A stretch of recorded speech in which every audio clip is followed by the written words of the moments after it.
The dust motes hung in the air like tiny planets, suspended in columns of golden light that sliced through the barn's weathered slats.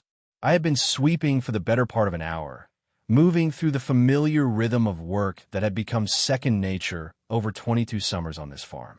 The bristles of the old push broom scraped against the concrete floor, gathering hay and dirt into neat piles that I would later shovel into the wheelbarrow. It was honest work, the kind my father valued, the kind that left your hands rough and your back aching in ways that felt earned. The barn held the scent of decades, sweet hay layered over the earthier smell of livestock, wood that had absorbed countless seasons of rain and sun, and something indefinable that spoke of time itself. I had always found a strange comfort in this place, away from the house where my mother's worried glances followed me and my father's expectations settled on my shoulders like a familiar weight. Here, I could simply exist without performing the role of the dutiful son, the one who would inherit the farm and carry on the family name without question. I was bent over, sweeping debris from beneath the old wooden workbench, when I heard the creak of the barn door. The sound was so common, I barely registered it first. The hinges had needed oil for months, maybe years, and they announced every visitor with their rusty protest. I assumed it was my father coming to check on my progress, or perhaps my mother with a glass of lemonade and that particular brand of gentle concern she wore when she thought I had been working too long alone.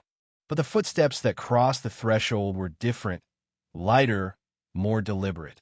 And then came the sound that changed everything, the soft but unmistakable click of the latch settling into place. Not the casual push of someone planning to leave the door ajar, but the intentional closing of someone who wanted privacy, who was claiming the space for something more than casual conversation. I straightened slowly, the broom handle slipping slightly in my suddenly damp palms. When I turned, I found myself looking at Damien, and something in his expression made the familiar barn feel suddenly foreign, charged with possibilities I had been careful never to name. He stood with his back against the closed door, not moving toward me, not speaking, just watching with those dark eyes that always seemed to see more than I wanted them to. Damien was 23, a year older than me, but the difference felt vast in ways that had nothing to do with time. He carried himself with a confidence I envied, an ease in his own skin that I had never managed to achieve.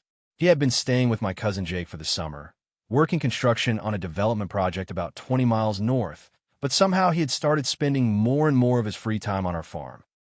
The silence stretched between us, thick with the weight of unspoken things. I had grown up in this barn.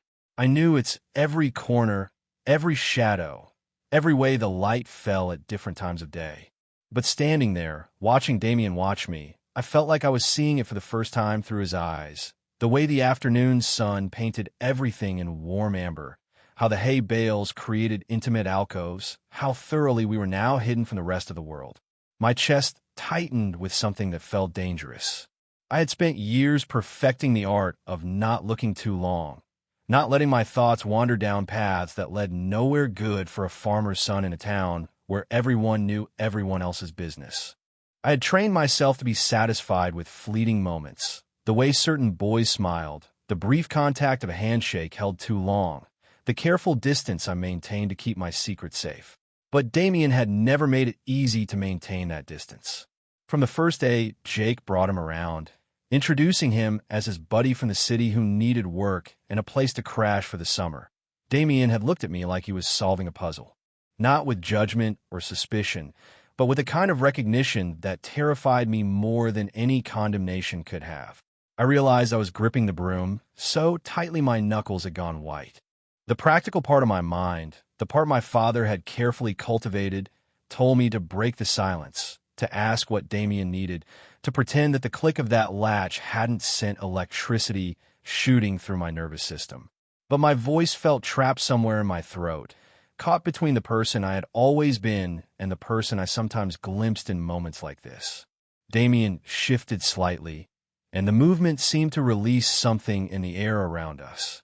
He didn't come closer, but somehow his presence filled the space more completely. When he finally spoke, his voice was quieter than usual, almost thoughtful. He said my name, just Julian, but the way he said it made it sound like a question and an answer at the same time. Like he was testing the weight of it, or maybe offering it back to me, transformed into something I might finally recognize as my own. I found myself nodding, though I wasn't sure what I was agreeing to. The barn around us seemed to hold its breath, the dust motes still hanging in their columns of light, the familiar smells and sounds unchanged, but everything feeling fundamentally altered by the simple fact that we were alone together, that he had chosen to close the door, that I had not asked him to open it again. For 22 years, I had lived in this place, walked these fields, slept in the same small room under the eaves of the farmhouse. I thought I knew every inch of this life, every boundary and possibility. But standing there in the golden light, watching Damien lean against the door he had deliberately closed, I began to understand that there were rooms in myself I had never dared to enter, questions I had never allowed myself to ask. The broom felt suddenly heavy in my hands, a reminder of the work I had been doing, the role I had been playing, the person I had been pretending to be before he walked in and changed everything with one simple gesture. But I didn't resume sweeping. Instead, I stood frozen in that moment of transformation, feeling like a door inside myself was swinging slowly open for the first time in my life. My life before Damien could be drawn in careful lines, boundaries I had learned to respect without question. Each morning began at 5:30 with the sound of my father's boots on the kitchen floor below my room. Clay Whitmore moved through the world with the steady certainty of a man who had never doubted his place in it. He spoke in practical terms about yields and weather patterns, about the price of feed and the cost of new equipment. When he looked at me, I saw his unspoken assumption that I would follow the path he had laid out. College courses completed online between chores, a degree in agricultural management, and eventually the seamless transition from son to successor. The farmhouse itself seemed to hold these expectations in its walls. 3 generations of Whitmore men had eaten breakfast at the same oak table, had tracked mud across the same kitchen floor, had stood on the wraparound porch watching the same fields stretch toward the horizon. My room on the second floor still held remnants of my childhood. Model airplanes gathering dust on the windowsill, ribbons from county fair competitions pinned to a corkboard that my mother had covered with fabric she had chosen when I was 12. Everything in that space spoke of a boy who had grown up knowing exactly who he was supposed to become. My mother, Elaine, moved through this certainty like a gentle current, never pushing but always present. She noticed things when I picked at my dinner instead of eating, when I spent too many hours alone in my room, when I came back from town quieter than I had left. But her concern expressed itself in offerings of food and small kindnesses rather than questions. She would appear in the barn with sandwiches wrapped in wax paper, or leave fresh towels folded on my bed after I had showered off the day's work. Sometimes I caught her watching me with an expression I couldn't quite read, as though she were waiting for me to tell her something I didn't know how to say. The town beyond our farm operated on the same principles of predictable rhythm. Everyone knew everyone else's business, or thought they did. I had grown up in the Methodist church with the same group of children who were now young adults working their way through community college or starting families or taking jobs at the grain elevator or the hardware store. They saw me as Clay Whitmore's boy, dependable and quiet, the kind of person who would show up when needed but never cause trouble. At 22, I had perfected the art of being unremarkable, of moving through social gatherings and church functions and county fair events without leaving much impression beyond polite reliability. But there were nights when I lay awake in my narrow bed, staring at the ceiling and feeling like I was suffocating under the weight of all that certainty. I would scroll through social media on my phone, looking at pictures from college friends who had moved to cities, who posted photos from concerts and bars and apartments that looked nothing like anywhere I had ever lived. I told myself I was grateful for the stability, for knowing where I belonged and what was expected of me. But gratitude felt increasingly like a costume I wore rather than something I genuinely felt. Damien's arrival disrupted this careful equilibrium without seeming to try. Jake had brought him around on a Saturday in early June, introducing him as someone who needed work and a place to stay while a construction crew finished a subdivision north of town. Jake had always been the adventurous cousin, The one who left for college and came back with stories and friends who seemed to carry the scent of larger possibilities. But even among Jake's usual collection of interesting people, Damien stood out. He was 23, but seemed both older and younger than me in ways that made no logical sense. Older in the way he carried himself, the easy confidence with which he shook my father's hand and complimented my mother's cooking. Younger in the way he looked at everything, our farm, our routines, me, with genuine curiosity rather than polite interest. He had grown up in Cleveland, had worked a dozen different jobs, had lived in 3 different cities in as many years. When he talked about these experiences, he didn't make them sound glamorous or difficult, just different, as though picking up and starting over was simply something people did when they felt like it. What unsettled me most was the way he seemed to see through the careful persona I had constructed. During that first dinner, while my parents asked him the sorts of questions they asked all of Jake's friends, Damien kept glancing at me with an expression I couldn't interpret. Not intrusive, but attentive in a way that made me hyper-aware of how I was sitting, how I was responding to the conversation, whether I was successfully appearing normal.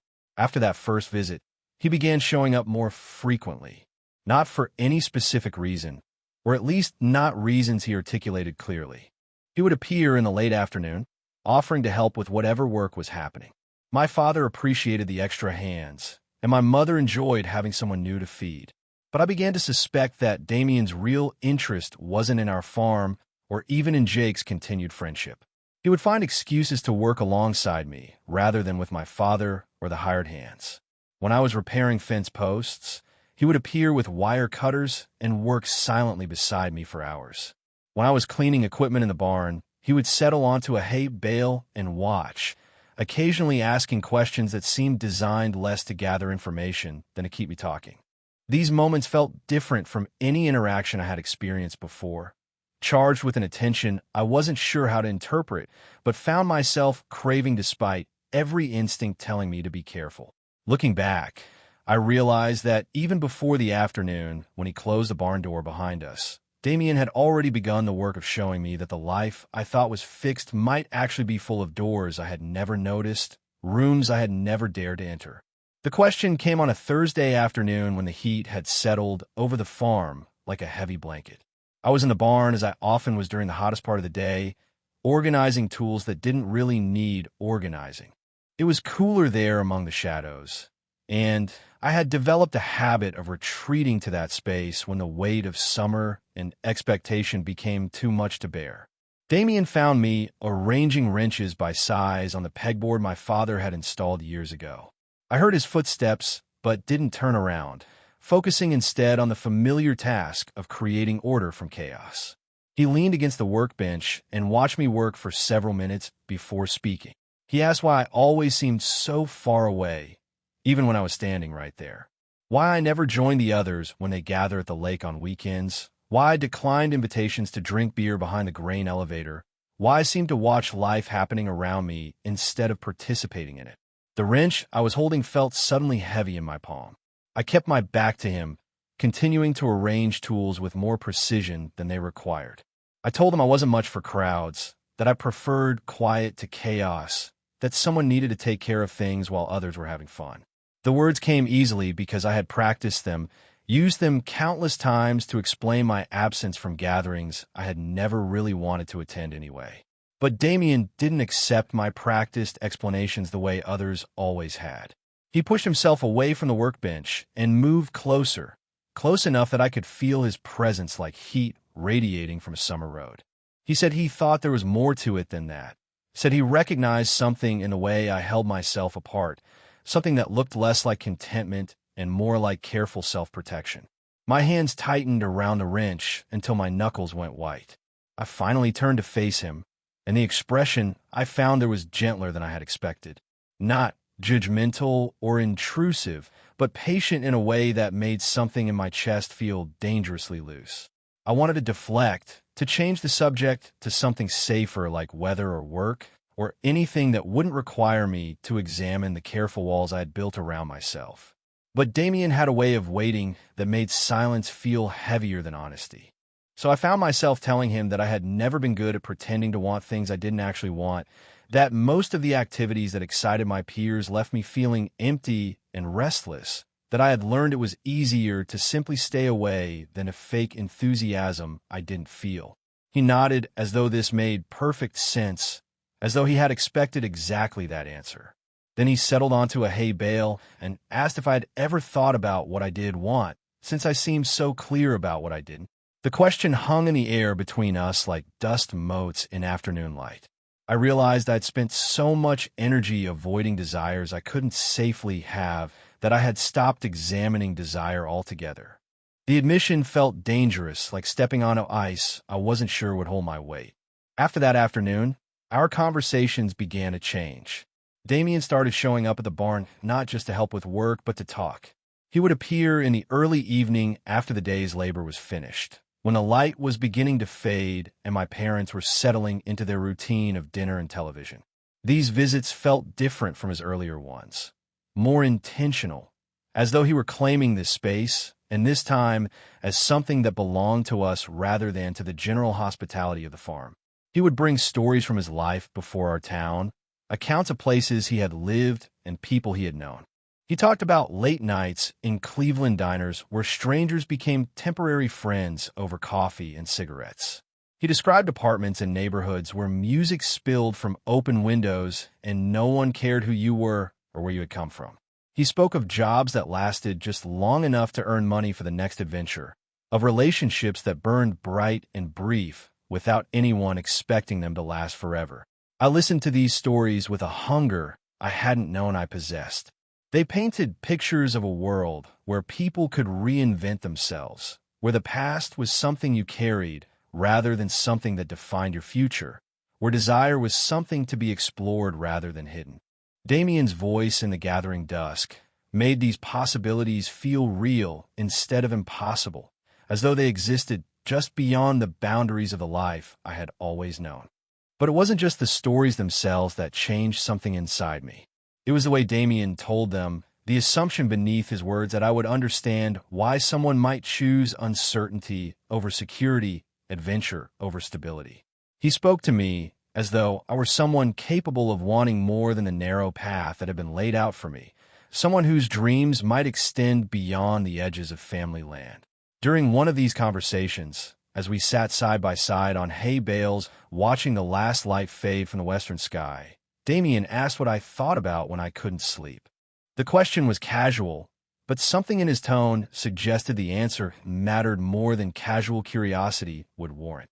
I found myself admitting that I often lay awake wondering what it would feel like to wake up somewhere else, to be someone else, to discover who I might become if I weren't carrying the weight of everyone else's expectations. The words surprised me as I spoke them, as though someone else were using my voice to confess secrets I hadn't known I was keeping. Damien was quiet for a long moment after I finished speaking. Then he said he thought I already knew who I was underneath all those expectations. He said he thought I was just afraid to let that person breathe. The transformation began in small moments that accumulated like rainfall, so gradual I didn't notice how thoroughly they were changing the landscape of my days until I found myself counting the hours between Damien's visits. Our evening conversations in the barn had become the fixed point around which everything else revolved, the promise that made the routine work of farming feel bearable rather than suffocating. He had a way of teasing that was unlike anything I had experienced before. When other people joked with me, there was always an edge of performance to it, a sense that they were including me in something I didn't quite understand. But Damien's teasing felt intimate, personal, as though he were sharing a private joke with someone he knew well enough to risk offending. He would comment on the careful way I arranged tools, calling me meticulous with a smile that made the words sound like a compliment rather than criticism. He would mimic the way I checked the barn door twice before leaving, exaggerating my caution until I found myself laughing at habits I hadn't even realized I had. There was always gentleness beneath the teasing, a softness that made it safe rather than threatening. When he laughed at something I said or did, it never felt like mockery. Instead, it felt like recognition, as though he were delighted to discover new facets of someone he was genuinely interested in understanding. Our proximity during these conversations began to change as well. where once he had settled on a hay bales across from me. Maintaining a respectful distance, he gradually began to sit closer. First on the same bale, but at opposite ends, then near enough that our knees might brush if one of us shifted position. Eventually, he began to sit close enough that I could smell his soap, could feel the warmth radiating from his skin when the evening air grew cool. I told myself this closeness was accidental, a natural result of limited seating in the barn's informal arrangement of hay bales and overturned buckets. But there was nothing accidental about the way my pulse quickened when his shoulder pressed against mine, nothing innocent about how I found excuses to lean closer when he was speaking, ostensibly to hear him better over the sound of wind in the eaves. During one of these conversations, as July heat gave way to the slightly cooler evenings of early August, Damien began to tell me about the city in ways he hadn't before. Not just the surface details of places and jobs, but the feeling of walking through neighborhoods where every face was unfamiliar, where you could be anyone you chose to be simply by deciding to become that person. He described the sensation of standing on a street corner at midnight, surrounded by strangers who were all pursuing their own secret desires, all moving through the darkness toward destinations you would never know. He told me about clubs where music pounded so loud you felt in your chest, where the air was thick with sweat and cologne and possibilities.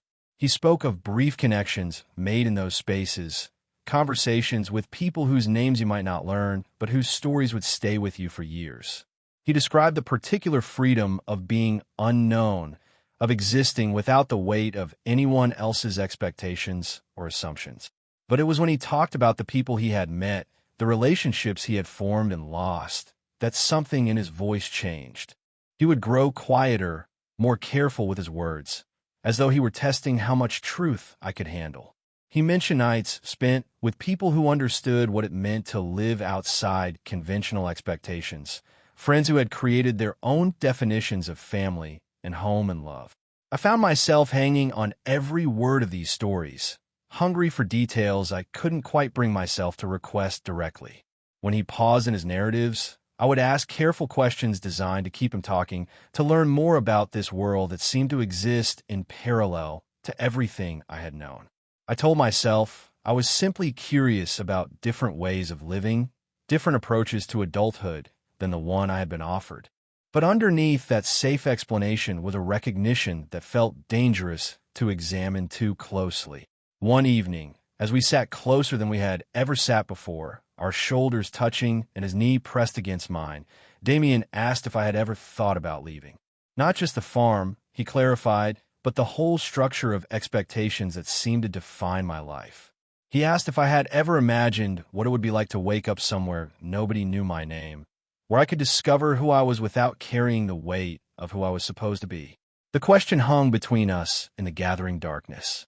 Outside, cicadas had begun their nightly symphony, and somewhere in the distance a screen door slammed as my parents settled into their evening routine.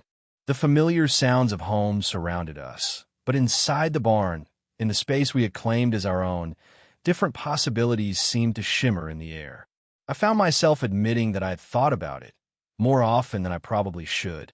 I told him about lying awake at night, imagining boarding a bus or getting in a car and driving until the landscape became unfamiliar, until I could stop being Clay and Elaine Whitmore's son and start being just Julian.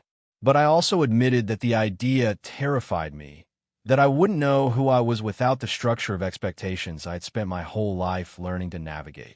Damien was quiet for a long moment after I finished speaking.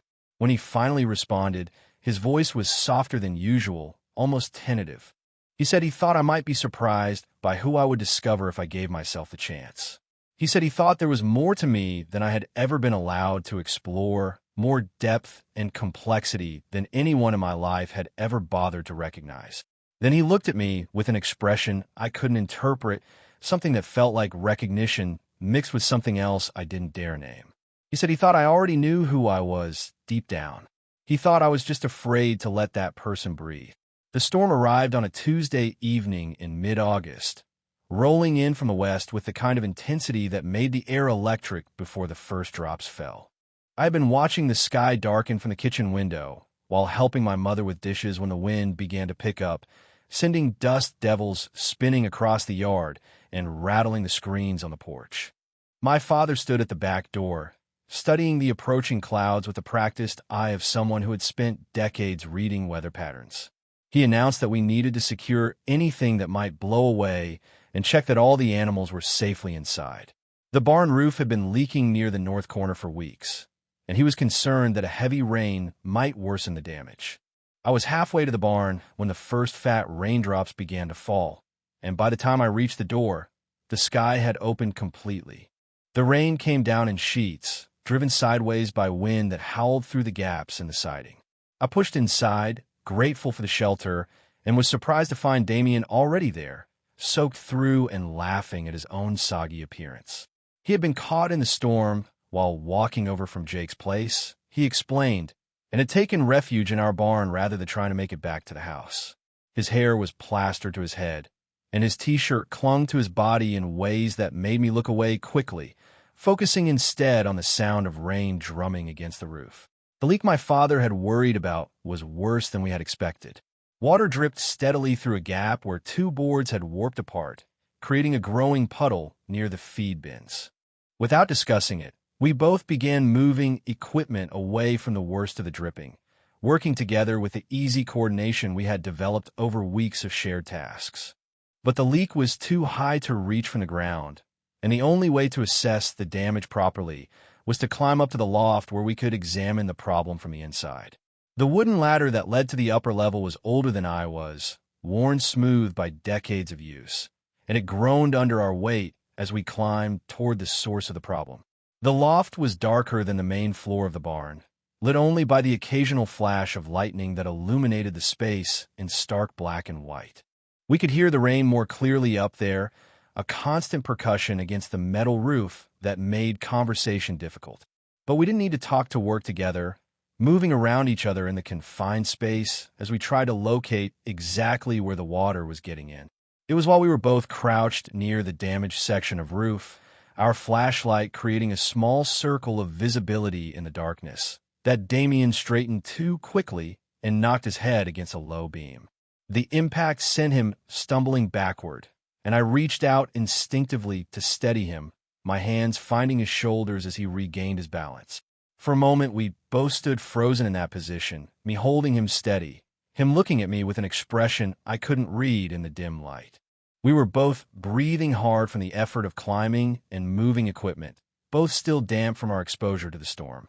The air between us felt charged with something that had nothing to do with the lightning outside. Then Damien raised his hand to touch his forehead where he had hit the beam, and his movement brought his face closer to mine.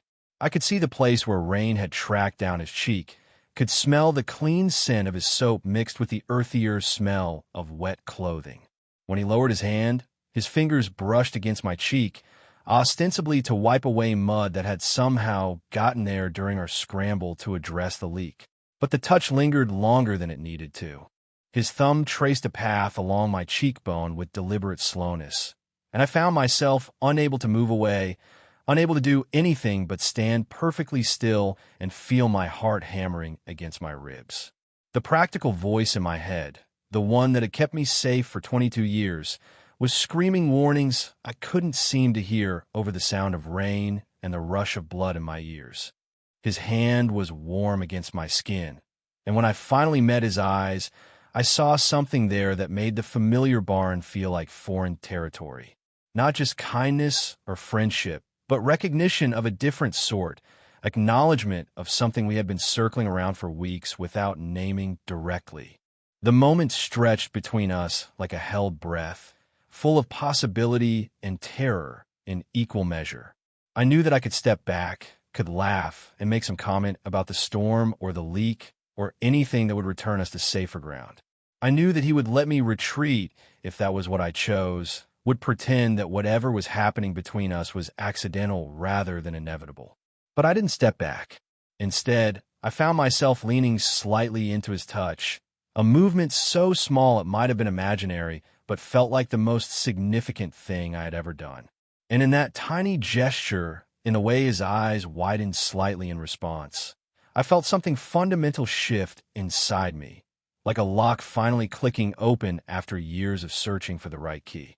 Later, lying awake in my narrow bed while the storm continued to rage outside, I would replay that moment over and over, examining it from every angle. I would wonder if I had imagined the entire exchange, if the combination of darkness and adrenaline and proximity had created something that existed only in my desperate imagination. But even as doubt crept in with the gray light of morning, I couldn't forget the weight of his hand against my face, the way his thumb had moved across my skin with unmistakable intention. Most of all, I couldn't forget the way it had felt to stop running from the truth I had been avoiding my entire life, the way that simple touch had answered a question I had been afraid to ask. The days following the storm passed in a haze of hyper-awareness and careful avoidance. I found myself analyzing every interaction with my parents for signs that something fundamental had changed, that the shift I felt inside myself was somehow visible to the people who had known me longest. But my father continued to discuss fall planting with the same assumption of my future participation, and my mother still left sandwiches on the kitchen counter with notes about staying hydrated in the heat. Nothing in their behavior suggested they could see the fault lines that had opened in my carefully constructed world. Yet everything felt different.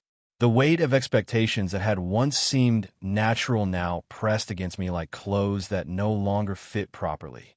When my father spoke about the farm's 5-year plan, about equipment purchases and crop rotations that assumed my continued presence, I found myself nodding while my mind wandered to Damien's stories of cities where people reinvented themselves, where the past was something you carried rather than something that determined your future. Damien himself had become both more present and more elusive since the night in the loft. He still appeared at the farm most evenings, still offered to help with whatever work needed doing. But there was a new, careful quality to our interactions, as though we were both aware that we had crossed some invisible boundary and weren't sure how to navigate the territory beyond it. Our conversations remained deep and personal, but they carried an undercurrent of tension that hadn't existed before, an awareness of things left unsaid that seemed to pulse beneath every exchange. I caught myself watching him with new attention, noticing things I had trained myself not to see. The way he moved with unconscious grace when he thought no one was looking. The particular smile he reserved for moments when something genuinely amused him rather than when he was simply being polite. The way his presence changed the atmosphere of whatever space he occupied, making even familiar rooms feel charged with possibility. It was during one of our evening conversations as August began its slow fade toward September that Damien mentioned his work project was nearing completion. The development north of town would be finished by the end of the month, he said, and the construction crew would be moving on to the next job. He spoke about it casually, as though he were discussing weather or crop prices, but something in his tone suggested the information was more significant than his delivery implied. I felt something cold settle in my stomach as the full meaning of his words became clear. He would be leaving. The summer that had seemed endless was actually drawing to a close, and with it would go the evening conversations that had become the center of my days. The barn would return to being simply a place for work and storage, emptied of the charged intimacy that had transformed it into something entirely different. But even more unsettling than the prospect of his departure was my own reaction to it. The intensity of my dismay revealed just how thoroughly Damien had become woven into the fabric of my daily existence.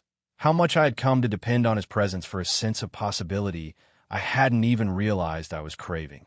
Without him, I would return to the careful routine of farm life, to the narrow path my parents had laid out, to the slow suffocation of desires I couldn't safely acknowledge. When I didn't respond immediately to his announcement, Damien studied my face with the careful attention I had grown to both crave and fear. He asked if I was all right, if something was bothering me. The concern in his voice was genuine, but there was something else underneath it, a kind of expectation that made me wonder if my reaction was exactly what he had hoped to provoke. I wanted to tell him that everything was bothering me, that the thought of his departure felt like losing something I hadn't even known I needed. I wanted to confess that our conversations had become the only part of my life that felt real, that the person I became in his presence was more authentic than any version of myself I had ever managed to sustain.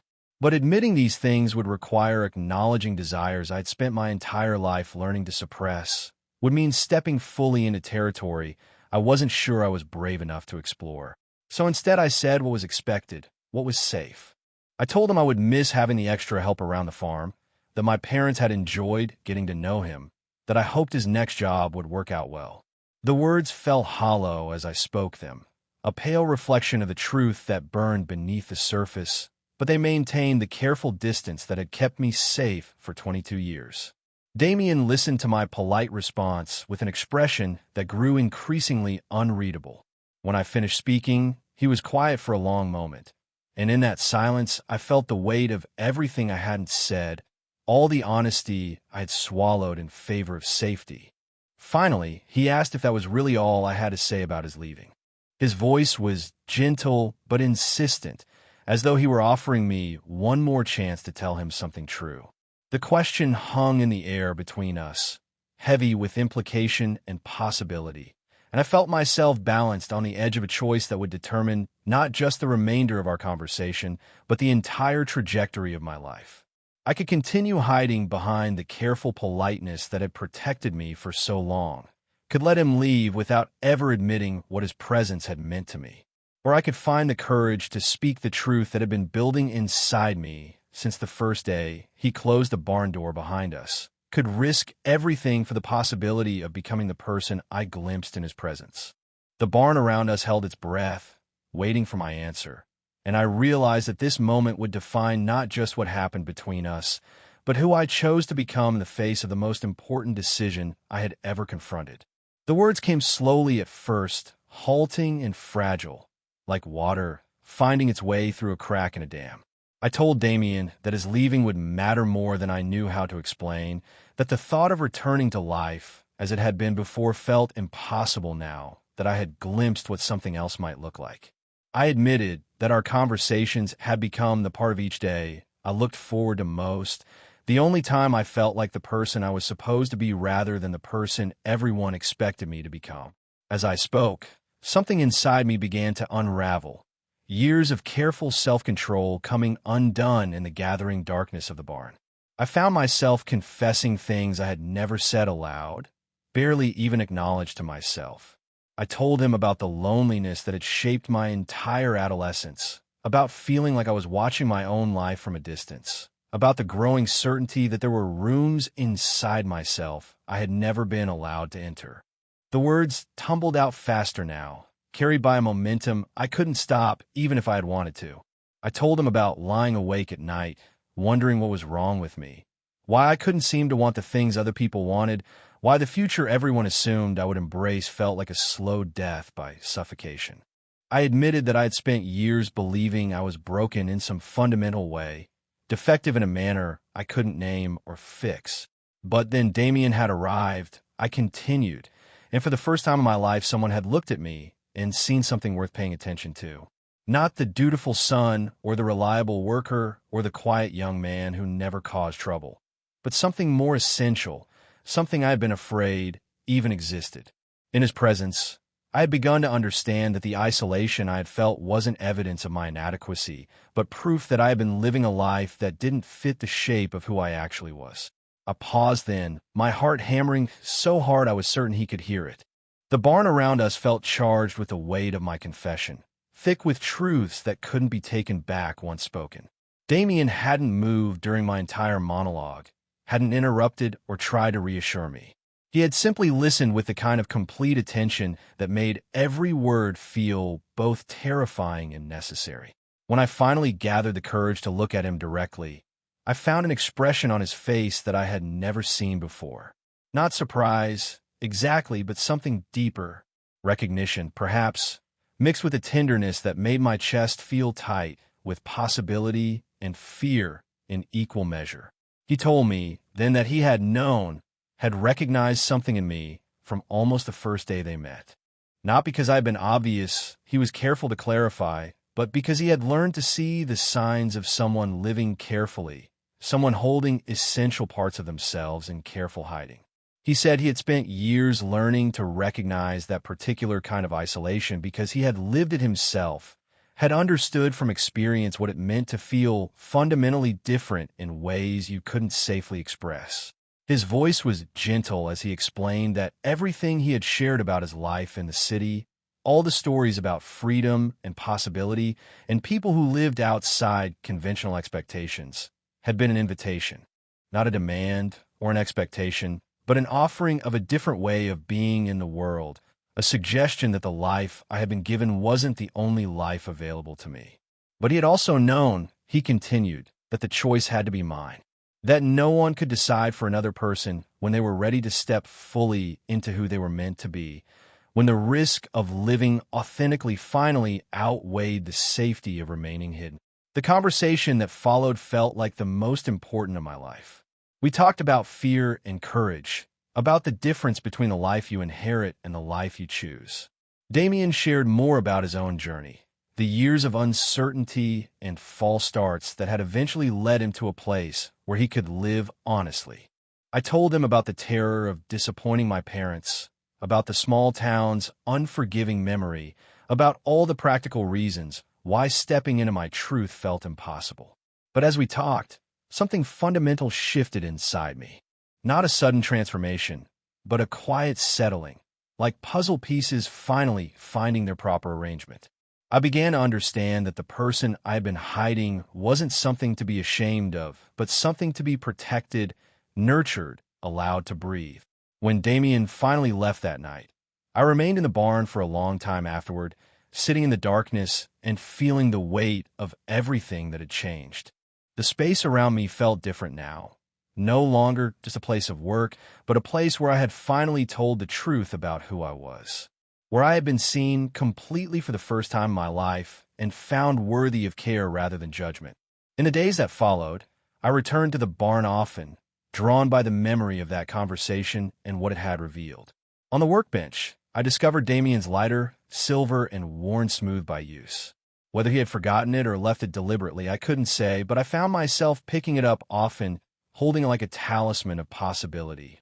The field around the barn stretched toward horizons that no longer seemed like boundaries, but like invitations. Whether Damien returned, whether I found the courage to leave, whether I stayed and learned to live differently within the life I'd been given, all of these remained questions without answers. But what had changed, what could never be unchanged, was the knowledge that I belonged to myself now in ways I never had before. Standing in the doorway of the barn as twilight settled over the farm, I felt for the first time like I was exactly where I was supposed to be. Not because this was where I would always remain, but because this was where I had finally learned to recognize the person I had always been underneath everything else. The door behind me closed gently, not with fear, but with the quiet satisfaction of someone who had finally come home to himself.